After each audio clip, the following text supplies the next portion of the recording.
Okay, here's a quick note on setting up elevons on a Turnigy 9X. Here's an F22 model, which uses, of course, elevons. You can see here we've got 3 channels hooked up. Channel 3, of course, goes to the throttle and isn't really a concern to us. Channel 1 goes to the right starboard servo. Channel 2 goes to the left port servo. And those are what we're going to be setting. You can see there's the linkages on the bottom.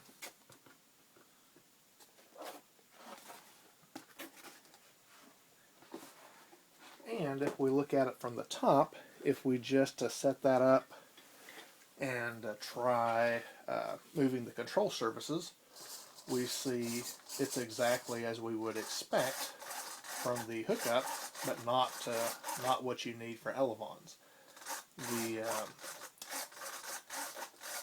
The elevators controlling the left, and of course the aileron is controlling the right. Just as you'd expect. Servo, this one controls that servo. So now we just have to set the elevon mixing so that that will do the right thing. As with many things on the 9X, it's not immediately intuitively obvious how to do that. So we'll go to System Setting, go over to Function Setting, and go to the second screen. Down on the bottom left is Elevon. And you'll see the default states inhibited and all the values are set at 0. And there we can see there, aileron on the right, elevator on the left. Now as soon as we change the state from inhibited to active, we now have lost all motion altogether, and that's because, of course, all of the values are set to 0. So the first thing we want to do is we want to go and set what the right elevon is going to do based on the aileron input. So we'll move down, and I'm going to push the stick to the left, and I'm going to start pushing the plus button until it goes up to 100. Now you can see there that's going from a central position of neutral all the way to the down position. If we set that back to 0, or if we set that to some small value, say for example like 10, we would see that same motion, but of course much less. It's just barely moving. If we bump it over to a negative 100, now we see it's pulling up as we push to the left.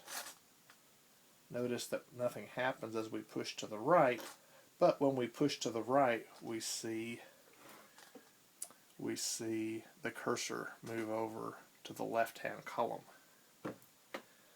So what we're going to do there is we're also going to push that down to 100. So you can see here, now we've managed to set the Elevon 1 for the aileron controls. But you'll notice that this is incorrect. If we push the stick to the left, we want this control surface to go down because we want it to bank off to the left. So what we're going to do is we're going to bump those back up to 100 for each of the values. Now this will depend on how your servos are set up, how you've got the connections made, how you've got the servos installed. You would normally, in a rudder, elevator, throttle, aileron situation, you would use servo reversing, but you don't want to use servo reversing when you're doing elevons. That'll be handled by the positive or negative sign of the elevon. So we've got that at 100 and 100, and we can see we push the stick to the left, the right control surface moves down, we push the stick to the right, and the right control surface moves up. So that's pretty good. That's what we need. Now, same story for aileron 2. We're going to push the stick over to the left. We start pushing down to a negative 100. That's wrong. That's the wrong direction. We're going to push that up to a positive 100, and that's good. We push the stick to the left. This control surface moves up. That control surface moves down, and the plane will do what we expect. We bang the stick over to the right, and we bring it up to 100, and now we see this is exactly what we want for the aileron control. Stick to the left, left surface up, right surface down, neutral, everything is flat.